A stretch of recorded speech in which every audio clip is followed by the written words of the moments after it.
into a telephone. So the point is that the internet's changing. This is the thing we're answering. It used to be kind of very much dry, factual, and now it's much more sociable, gossipy, talkative, and people like to talk. You're here listening to me because listening and speaking is how you learn about stuff. There are a lot of people who already have microphone speakers and broadband, and that's all we need. So there's a big market out there, and most of them like talking. Not all of them, but most of them. So the next question we were asked is, what are we going to be? We're going to be the what of what? Well, yeah, we could be the Hotmail of VoIP.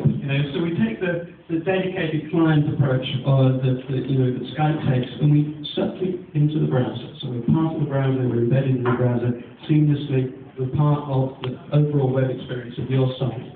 The only thing I've just had this evening is almost all of the presentations so far, and they've all been brilliant, is that most of them could use our app. What we are is a white label. We're offering additional service to your site, adding an extra 10% of another feature, another way for your users to communicate amongst themselves and to the owners of the site or whoever it is that you want them to speak to, actually speak using words. So our strategy, our business strategy is to say, well, people are used to paying for minutes.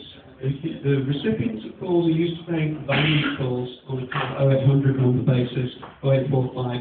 And people are comfortable with that business model. If you want calls into your sales center, into your support center, if you want your users to talk amongst themselves in groups, then people are mostly comfortable paying for that by the minute. And that's our strategy.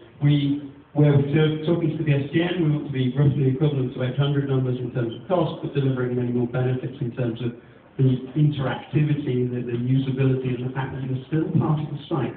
Every time your user picks up the telephone, they stop looking at your site, they started looking at the handset, and you've lost their attention. And same to a lesser extent, it's also true of Skype. At the moment they started to look at that pop-up screen from Skype, you've lost them, you've lost control over that experience, you've lost them from your site. They're on Skype space, and somebody else can come and talk to them. So the underlying magic is for a very lightweight applet. It's zero install, zero config. It's based on open source technology. I had a very strange day today because I found that one of our major competitors was probably just being bought by BT for $55 million, which makes me feel like maybe I did something wrong. But this is Ribbit. Ribbit have allegedly, I haven't seen this defined yet, been bought by BT for $55 million. Why? It's a good question. I've got some thoughts about that, but nobody's saying from. So we registered the site in March.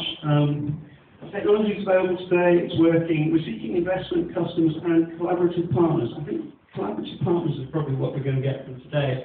As I say, most of you could use this. Important, we don't want to take your users. The users are your users. We're just going to provide a service, and you are our customers. You, the website owners, are our customers. The end users won't pay for the call in the huge majority of cases, just like they don't pay for calls on 800 numbers. Our sales are direct to listing sites, and then through ISPs as part of their hosting and shopping cart kind of checkbox. As you buy as a consumer, as a business, you buy a site, and this is one of the things that we want you to just check off and pay an extra small amount a month for. So the market's maturing, many more laptops. People are much more comfortable with speaking to their computers these days. Apple has done us a huge favour in that respect. Our solution is platform and browser agnostic. Competition talked about Ribbit, talked about Skype.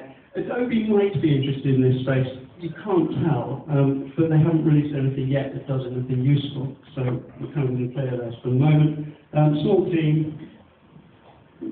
You don't need to know about us, except that I have one app that I wrote that got mentioned by the Federal Trade Commission and taken off one person as a monopoly app and handed it to somebody else. So we kind of do have some successes in the background. We want money to grow faster than we could otherwise, and there's an exit route which might take you out with $55 million, or alternatively, you might turn out with 30 million. Who knows? We'll see.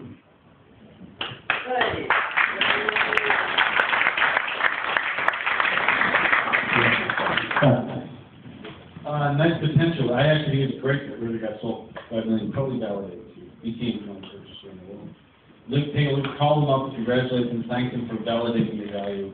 But we go to the VCs, say, look how much those guys are sold for, and they don't do squat. Yeah, so. So they don't do anything more than we do. Like, that should rephrase what I said.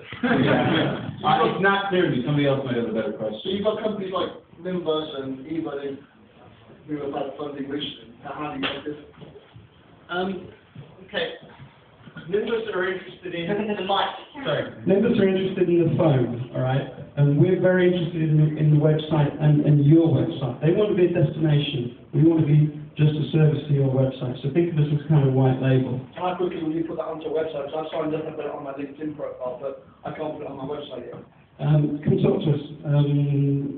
Most sites we can have on in a couple of days. Depends on what you want, depends on how complex you want, what the interaction. Contact me. Yeah, tomorrow. Okay. No time at all. Fantastic. Thanks very much.